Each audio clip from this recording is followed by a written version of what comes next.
کہ اللہ اپنے بندوں کو جہنم سے نکال کر بہشت میں داخل کرے، آگ سے آزادی، عتق من النار، عتق کہتے ہیں آزاد کرنے، کہ جن کے اوپر جہنم کی آگ واجب ہو چکی ہوتی ہے، رمضان شریف کا چاند نظر آیا، دنیا کے تمام دھندوں کو چھوڑ کر اپنے رب کو راضی کرنے کی کوشش کرنے لگا تو اللہ کی رحمت پھر موسلادھار بارش کی طرح برستی۔ 10 دن کے بعد پھر دوسرا اچھڑا مغفرت کا کہ جب اس نے میری رحمت کو سمیٹ لیا تو پھر اس اللہ فرماتے ہیں اس کو میں نے معاف کر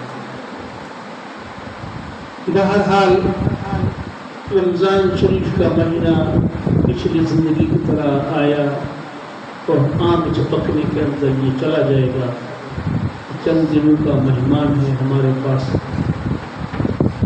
آنے والے دنوں کی کوئی خبر نہیں، کس کو نصیب ہوتی ہے کس کو نہیں ہوتی۔ ایک ایک لمحہ انسان کا قیمتی ہے۔ اسی رمضان شریف کے اندر اللہ کی بڑی کرم نوازی تو یہ ہوتی ہے کہ فتحت ابواب الجنہ، بہشت کے تمام دروازے کھول دیے جاتے ہیں، اور حدیث میں آتا ہے کہ پورا سال اللہ تبارک و تعالیٰ کی ذات کی رحمت کے فرشتے اس رمضان شریف کے استقبال کے لیے پوری جنت کو آراستہ کرتے ہیں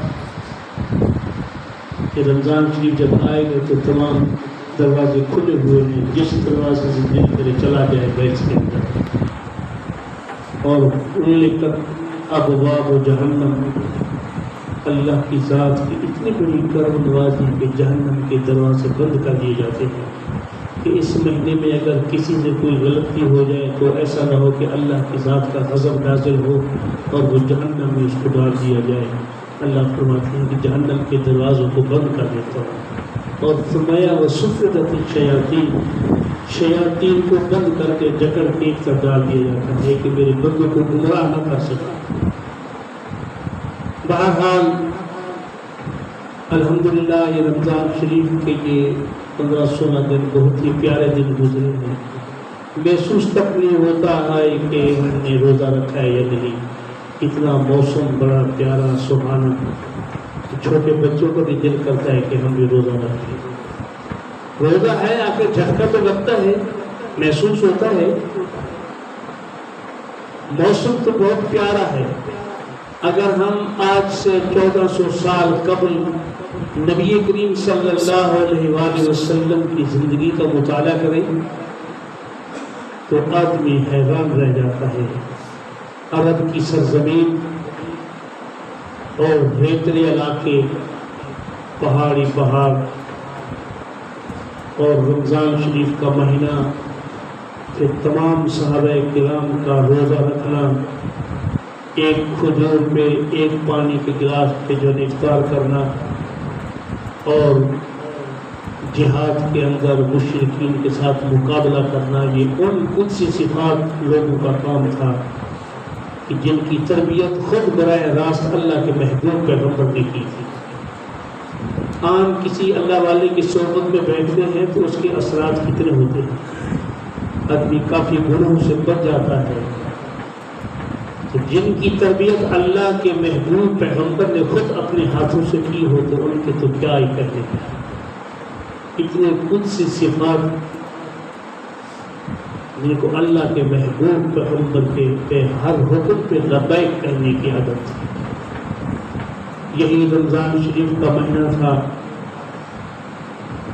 جیسے جنگ بدر بھی رمضان شریف میں ہوئی، اکثر مارکے جو ہے رمضان شریف کے مہینے کے اندر۔ اب یہ فتح مکہ جو ہوا یہ بھی رمضان شریف کے مہینے میں ہوا۔ نبی کریم صلی اللہ علیہ وآلہ وسلم کی ذات جب صلح حدیبیہ پہ دستخط کیے تھے، ظاہری طور پر تو یہ نظر آتا تھا کہ یہ سراسر مسلمانوں کے خلاف ہے مرد، لیکن اللہ کی حکمت تھی، رب کا حکم تھا، اللہ کے محبوب پیغمبر نے ساری چیزیں تسلیم کر لی۔ اصل میں یہ تمہید تھی فتح مکہ کی انہوں نے یہ معاہدہ طے کرایا، انہوں نے دستخط کیے، کچھ عرصے کے بعد وہ اسی معاہدے سے بھی پھر گئے کہ ہم اس معاہدے کو نہیں مانتے۔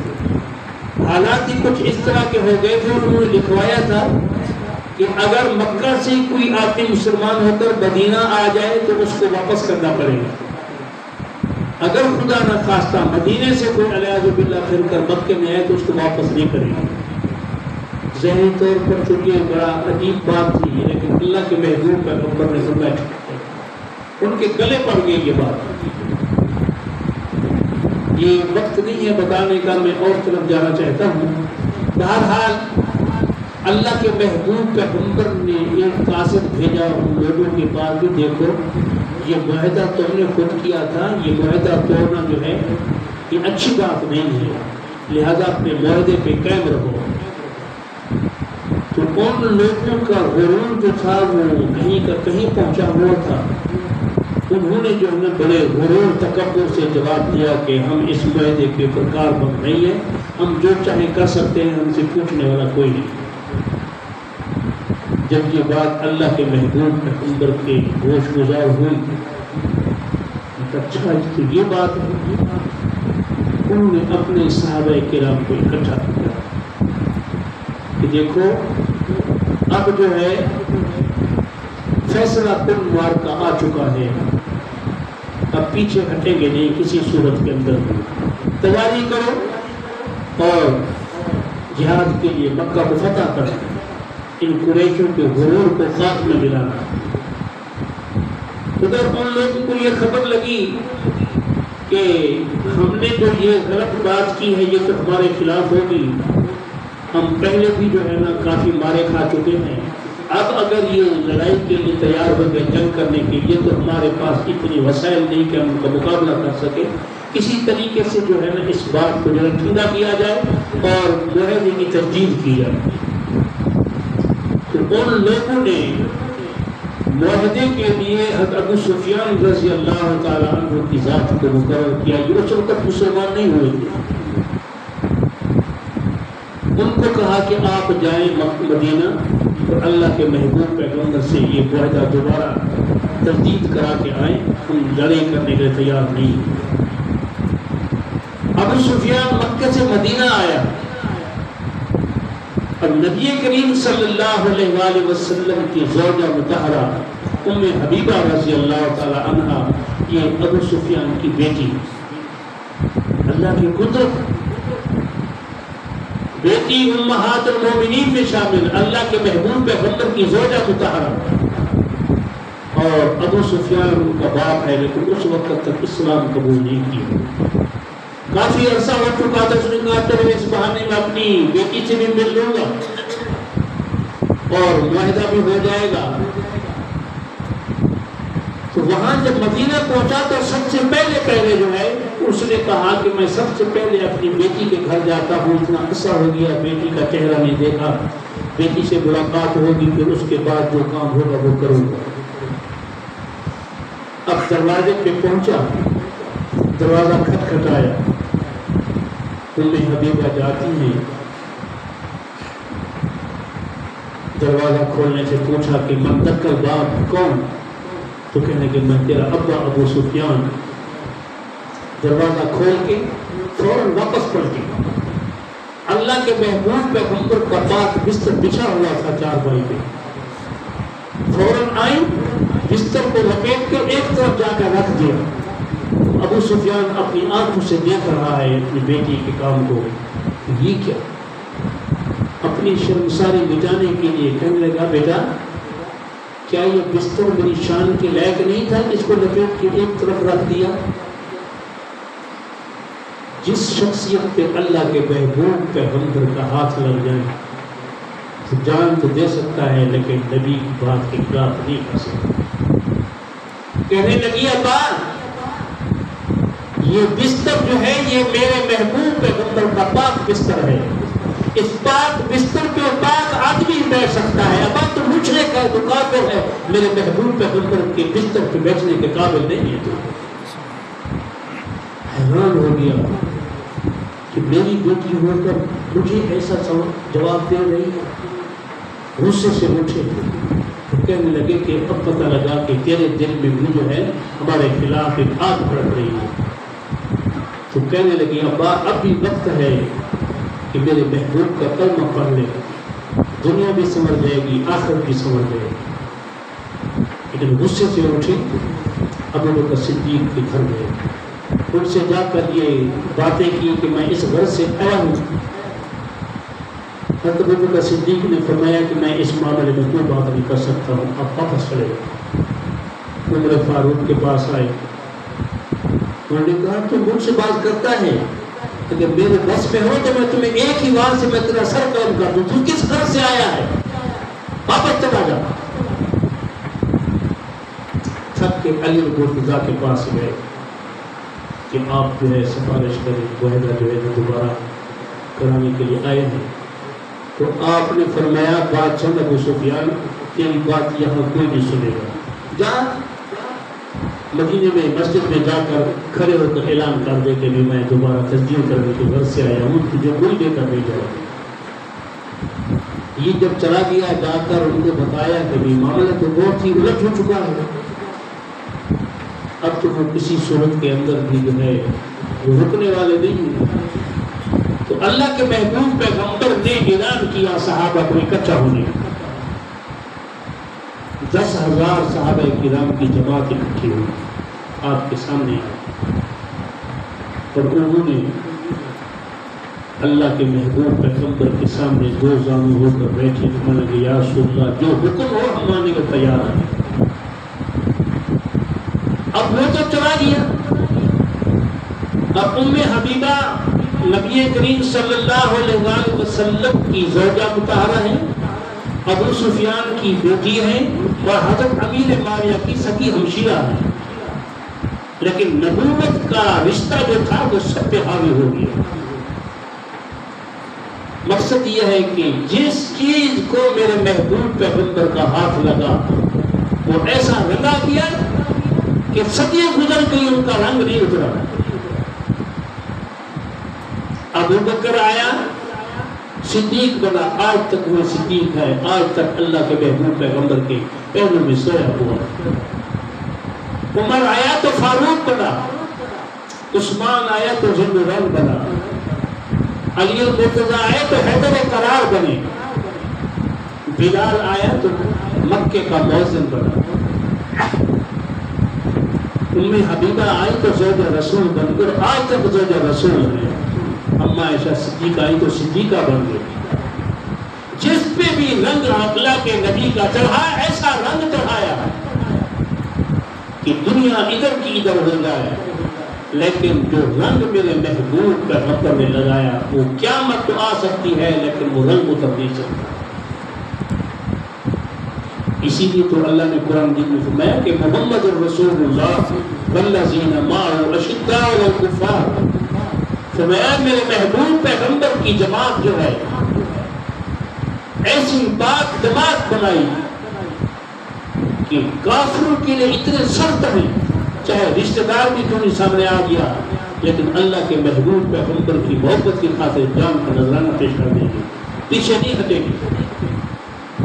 اور فرمایا رحماء بینہم, آپس کے اندر ایسے چھیل چھکر بنے, کئی سالوں سے آپس کے اندر ضدیں تھی, مخالفتیں تھی, جنگیں تھی, ایک دوسرے کی جان کے دشمن تھے, لیکن جب اللہ کے محبوب پیغمبر کا کلمہ پڑھا تو شیر شکر بنے. ایسا لگتا تھا کہ کبھی ان کی آپس میں کوئی دشمنی بھی نہیں تھی. فرمایا رحماء بینہم تراہم رکعا سجدا, فرمایا یہ ایسی جماعت ہے کہ کبھی دیکھو تو رکوع میں کھڑے ہوئے, کبھی دیکھو تو سجدے کی حالت میں اپنے رب سے راز و نیاز کی باتیں کر رہے ہیں. اسی تو حدیث میں ہے کہ نبی کریم صلی اللہ علیہ وآلہ وسلم ایک مرتبہ رات کچھ عرصہ گزرنے کے بعد آپ اٹھے اور اللہ کی عبادت کے اندر مشغول ہو گئے. اما عائشہ صدیقہ کو جاگ تو دیکھا کہ بستر پہ اللہ کے نبی نہیں ہے, تو دیکھا تو اللہ کے نبی سجدے میں جو ہے پڑے ہوئے ہیں, رب سے راز و نیاز کی باتیں کر رہے ہیں. اما فرماتی ہے میں دیکھتی نہیں کہ ابھی اٹھتے ہیں کافی وقت گزر گیا. فرماتے کہ میرا دل جو ہے وہ دھڑکنے لگا کہ اتنا لمبا سجدہ لگتا ہے میرے محبوب پیغمبر کو اللہ کی ذات نے اپنے پاس بلا لیا ہے. فرماتے میں جلدی اٹھی اور آ کر جو اللہ کے محبوب پیغمبر کے پاؤں پر انگوٹھوں کو پکڑ کے ہلایا تو مجھے یقین ہو گیا کہ اللہ کے محبوب پیغمبر زندہ سلامت ہیں. اور میں اپنے کاموں کو اللہ کے محبوب پیغمبر کے چہرے انور کے ساتھ کیا. یہ وہ محبوبہ رسول ہے. آخری وقت اللہ کے محبوب پیغمبر کا حدیث میں آتا ہے بین حاکنتی و ذاکنتی. اللہ کے محبوب پیغمبر اما عائشہ صدیقہ کی جھولی کے اندر سر رکھے ہوئے تھے اور فرمایا کہ عائشہ مسواک تھوڑی تر کر کے دو میں مسواک کر. تو فرماتی ہیں میں وہ خوش قسمت عورت ہوں کہ آخری وقت میں محبوب پیغمبر کی جن کے جو لمحات تھے وہ بھی میرے پاس تھے اور میری لب جو تھی وہ بھی محبوب پیغمبر کی وہ زبان مبارک پہ لگی. مسواک کو میں نے تر کیا اور اللہ کے محبوب پیغمبر وہ مسواک. یہ وہ امہات المومنین. تو فرمایا بہرحال نبی کریم صلی اللہ علیہ وآلہ وسلم کی ذات اعلان کیا کہ تیاری کو اب وہ وقت آ چکا ہے. 21 سال پورے اللہ کے محبوب پیغمبر نے ظلم سے ہم لوگوں کے 10,000 صحابہ کرام کی جماعت تیار ہوئی. یہ رمضان شریف کا مہینہ تھا اور روزے کے ساتھ تیاری کی. مکہ سے کچھ قدر چند میلوں پر مر زہران ایک علاقہ جگہ ہے. شام کے وقت وہاں پہنچے تو اللہ کے محبوب پیغمبر نے فرمایا کہ یہاں پڑاؤ ڈالے رات یہاں گزاریں گے صبح تک دیکھا جائے گا. اور آپ نے فرمایا دور دور تک لشکر پھیل جائے اور سارے تینوں پہ جو ہے نا آگ کے علاوہ روشن کر دو. اگر دشمن دیکھے تو ان کے اندر روب تاری ہو جائے کہ آج اللہ کے نبی کا اتنا بڑا لشکر آیا ہوا ہے کہ حتی نگاہ تک لشکر ہی لشکر نظر آتا ہے. اب پہرا دینے کے لیے اللہ کے محبوب پیغمبر کے سگے چچا عباس رضی اللہ تعالیٰ عنہ فرمانے کہ یا رسول اللہ آج پہرے داری کی میری ذمہ داری ہے. اب پہرا دے رہے ہیں باقی صحابہ سوئے ہوئے ہیں. مکہ والوں کو تو ڈر تھا. انہیں کہا کسی طریقے سے جاؤ معلومات کرو کہ لشکر کہاں پہنچ چکا ہے ان کی تعداد کتنی ہے. ابو سفیان رضی اللہ تعالیٰ عنہ کی ذات کو پھر مقدر کھینچ کے لے آتا. یہ رات کی تنہائی میں یہ جاسوسی کر رہے ہیں تو سیدنا عباس رضی اللہ تعالیٰ عنہ کے کانوں میں حضرت ابو سفیان کی آواز پہنچی. انہیں پہچان لیا کہ یہ ابو سفیان ہے تو دوسرا کوئی نہیں. آپ نے فرمایا ابو سفیان وقت ہے میرے پاس آ جا ورنہ بچنے کی کوئی امید نہیں ہے تجھے. جب عباس کے قریب آیا تو آپ نے فرمایا کہ اب یہ وقت ہے میرے محبوب کا کلمہ پڑھ لے بچ جائے گا. دیکھ میرے محبوب کے لشکر کو حد نگاہ تک دیکھ رہی. ایک وقت تھا کہ تم نے میرے محبوب کو اکیلے مکہ سے نکالا تھا. آج دیکھ میرے محبوب پیغمبر کی جماعت کو کتنی حد تک پھیلا ہوا ہے. اب میرے محبوب کے لشکر کو کوئی نہیں جو ہے شکست دے سکتا اور اللہ کی مدد شامل حال ہو چکی. تو ابو سفیان کہنے لگا کہ پھر میں کیا کروں. اس نے کہا کہ اب وقت ہے میرے ساتھ چل. اللہ کے محبوب پیغمبر تیرے حق میں کوئی اچھا فیصلہ کرے. آپ نے ان کو اپنے گھوڑے پہ بٹھایا. یہ آ رہے تھے تو دیکھا عمر فاروق رضی اللہ تعالیٰ عنہ کی ذات میں کہ ابو سفیان اور حضرت عباس کے گھوڑے پہ سوار. انہوں نے زور سے پکارا رک جاؤ یہ اللہ کے نبی کا دشمن ہے, یہ زندہ نہیں جائے گا, میں اس کو اپنے ہاتھوں سے ماروں گا. انہوں نے دیکھا کہ بہت جلالی قسم کے آدمی ہیں, میرے بولنے سے پہلے ایسا نہ ہے کہ یہ کام تمام کر دے. انہوں نے گھوڑے کو ایک لگائی دوڑا دیا گھوڑے کو سر پر. عمر فاروق کے پیچھے مسجد نبی میں اللہ کے محبوب پیغمبر جہاں بیٹھے ہوئے تھے وہاں جا کر پہنچے تو فرمانے لگے یا رسول اللہ میں نے اس کو امان دی ہے. اتنے عمر فاروق بھی پہنچ گئے.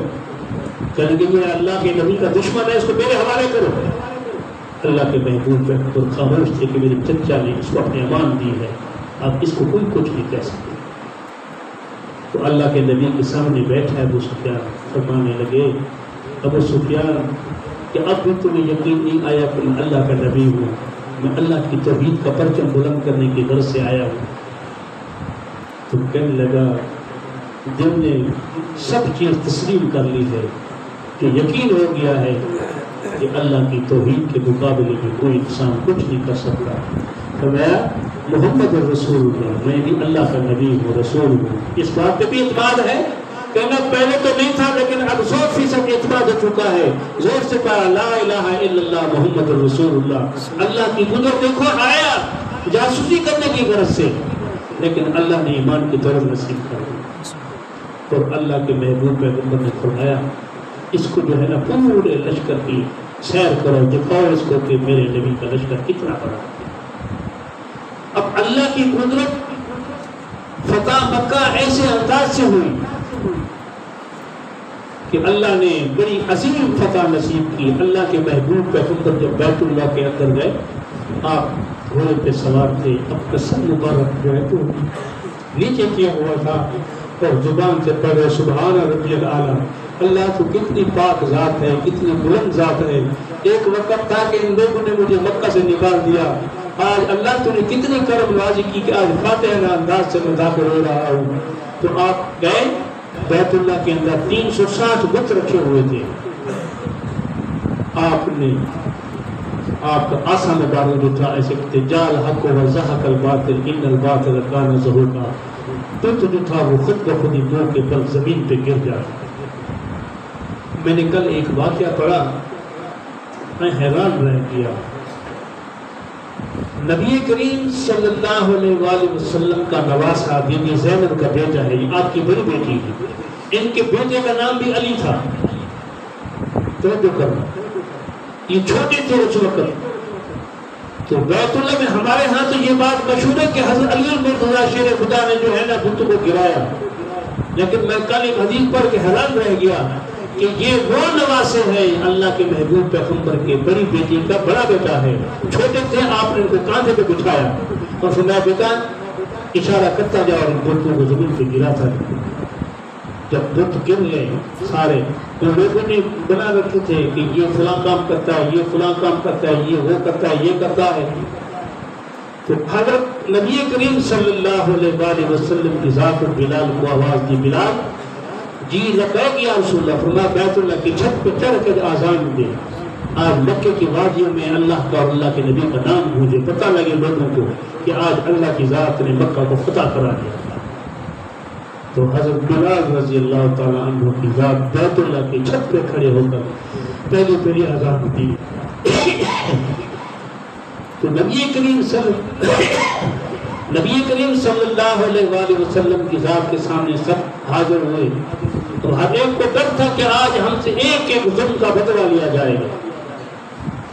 لیکن قربان جاؤ محبوب پیغمبر کی شخصیت پہ کھڑے ہو کے اعلان کیا، یا معاشرہ قریش، اے قریش کی جماعت، آج میں وہ بات کہوں گا جو یوسف علیہ السلام نے اپنے بھائیوں سے کہی تھی. لا تثریب علیکم اليوم، آج کے دن میں کسی سے کوئی بدلہ نہیں لوں گا، کوئی انتقام نہیں لوں گا، میں نے سب کو معاف کر دیا. یہ ہے میرے محبوب پیغمبر کی ادا، یہ ہے میرے محبوب پیغمبر کی وفا. اتنا ظلم سہنے کے باوجود بھی کہ آپ نماز پڑھ رہے ہوتے تھے تو کافر آ کر آپ کی برگوٹی ڈال کے کھینچا کرتے تھے. بلال کو تب کی ریت دلجایا کرتے تھے. بی بی سمیہ کے نازک حصے کے بچے مار کر آپ کو بے دردی سے شہید کر دیا گیا. ایک ایک ظلم اللہ کے نبی کو یاد تھا. لیکن فرمایا لا تثریب علیکم اليوم، آج کے دن کسی سے کوئی انتقام نہیں لیا جائے گا، آج کے دن سب آزاد ہیں. تو فرمایا جو ابو سفیان کے گھر میں پناہ لے گا وہ بھی پناہ میں ہے. تو ابو سفیان کہنے لگے یا رسول اللہ میرے گھر تو چھوٹا ہے. فرمایا جو حرم کے اندر آ جائے گا وہ بھی آزاد ہے، اس سے بھی کوئی بدلہ نہیں لیا جائے گا. تو کہنے لگے حرم جو ہے وہ چھوٹا ہے، مکہ کی وادی بہت بڑی ہے. فرمایا جو آدمی اپنے گھر کا دروازہ اندر سے بند کر لے گا اس سے بھی کوئی انتظام نہیں لیا جائے گا، اس کو بھی ہم نے معاف کر دیا. یہ ہے میرے محبوب پیغمبر کی شفقت ہے. اتنی شفقت کسی کے اندر آج تک نہ دیکھی ہے، نہ بڑھتے در تک آدمی کو دیکھ سکتا ہے. یہ میرے محبوب پیغمبر کو اللہ کی ذات نے فاتحانہ انداز سے جو ہے نا مکہ کے اندر، جب آپ مکہ سے گئے تو بیت اللہ کے غلاف کو پکڑ کر رو رہے تھے. بیت اللہ کائنات کی ہر ہستی سے مجھے زیادہ پیارا محبوب ہے، لیکن کیا کروں قوم مجھے یہاں نہیں رہنے دیتی. نہیں تو ایک دن اللہ کی ذات مجھے فاتح انداز سے داخل کرے گا. آج اللہ کی ذات نے آپ کی وہ دعا قبول کی اور فاتح انداز سے اللہ کی ذات نے آپ کو جو ہے مکہ کے اندر داخل کیا. اب مدینے والے پریشان کہ مکہ فتح ہو گیا تو اللہ کے نبی تو یہاں رہیں گے، لیکن فرمایا سوال پیدا نہیں ہوتا ہے، میں مدینہ کو نہیں چھوڑ سکتا جنہوں نے مجھے مشکل وقت کے اندر مجھے سہارا دیا، میں کسی صورت کے اندر بھی جو ہے نہیں چھوڑ سکتا. اسی کو کہتے ہیں نا ماں بین بیتی و منبری روضۃ من ریاض الجنہ. فرمایا اللہ کے نبی نے لوگوں میرے گھر کی دیوار سے لے کر مسجد نبوی کے محراب تک جتنی جگہ بھی ہے، فرمایا روضۃ من ریاض الجنہ، فرمایا بہشت کے باغوں میں سے ایک باغ ہے. فرمایا بہشت رشک کرتی ہے، کاش میں اس مقام پہ ہوتی جس مقام پر میرے محبوب پیغمبر کرام کرتا ہوں. اتنا بڑا بلند مقام اللہ نے دیا. اور جنت البقیع کے اندر 70,000 آدمی ایسے ہوں گے جن کو اللہ کی ذات بغیر حساب کتاب کے جنت میں داخل کرے. ایسی جگہ، اور وہاں پہ اما عائشہ صدیقہ کی قبر بھی وہاں پہ ہے. اتنی اونچی ہے، صرف جن لوگوں کو اللہ نے اپنے گھر کے دیدار کرایا روضہ رسول پہ گئے تو جنت البقیع کے دروازے سے گزرو سب سے پہلے اما عائشہ صدیقہ کی قبر آتی ہے. ہمارے ہاں تو قبروں پہ پتہ نہیں کتنا خرچے کرتے ہیں، کتنا کچھ کر لیتے ہیں، لیکن اما عائشہ صدیقہ کی قبر کو دیکھو. یا مکہ میں جنت اللہ کے اندر اما خدیجہ الکبریٰ رضی اللہ تعالیٰ عنہ کی قبر کو دیکھو، آپ کے بیٹے وہاں دفن ہیں. اللہ کی قدرت ہے، اللہ نے آپ کو اتنی بڑی عظیم فتح نصیب کی. دعا کریں کہ اللہ تبارک و تعالیٰ کی ذات ہمیں بھی اپنے محبوب پیغمبر کے نقش قدم پر چلنے کی توفیق نصیب فرمائے. اس رمضان شریف کے مہینے کی برکت سے ہماری تمام گزشتہ کوتاہیوں کو، جتنی صغیرہ گناہ ہیں، کبیرہ گناہ کیے ہیں، جان بوجھ کر کیے، بھول چوک کر کیے، اللہ اپنی کرم نوازی سے اپنے محبوب پیغمبر کے صدقے سے ہمارے تمام گناہوں کو مٹا دے اور بقیہ زندگی کے اندر بھی گناہوں سے بچنے کی توفیق نصیب فرما اور خاتمہ شان پر فرما. وآخر دعوانا الحمدللہ.